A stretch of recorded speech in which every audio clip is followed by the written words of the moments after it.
విశ్వాన్ని అలుముకున్న ఈ చీకటి విస్తరిస్తుంది. Tollywood legendary hero megastar Chiranjeevi హీరోగా, త్రిష హీరోయిన్ గా యంగ్ అండ్ టాలెంటెడ్ దర్శకుడు వశిష్ఠ తెరకెక్కిస్తున్న అవైటెడ్ భారీ చిత్రమే విశ్వంబర.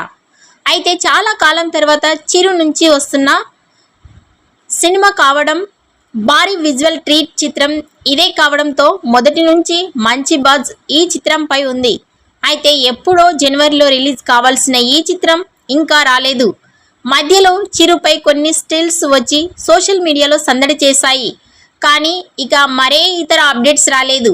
దీనితో ఇప్పుడు ఫ్యాన్స్ కొంచెం డిసప్పాయింట్గా ఉన్నారు. ఇప్పుడు శ్రీరామనవమి రాబోతుండగా కనీసం ఈ పండుగ సందర్భంగా అప్డేట్స్ కోసం అయినా ఆసక్తిగా ఎదురు చూస్తున్నారు. దీనితో మెయిన్గా ఓ అప్డేట్ సహా సినిమా రిలీజ్ పై మాత్రం ఒక క్లారిటీ ఏమన్నా తాము కోరుకుంటున్నారు. మరి ఆ స్పెషల్ డేట్ కి మేకర్స్ ఏమన్నా ప్లాన్ చేశారో లేదో వేచి చూడాలి. ఇక ఈ చిత్రాన్ని యూవీ క్రియేషన్స్ వారు భారీ బడ్జెట్ తో నిర్మాణం వహిస్తున్న సంగతి తెలిసిందే. ఈ వీడియో నచ్చినట్లయితే లైక్ చేయండి, షేర్ చేయండి. మరిన్ని లేటెస్ట్ అప్డేట్స్ కోసం మా ఛానల్ ని సబ్స్క్రైబ్ చేసుకోండి.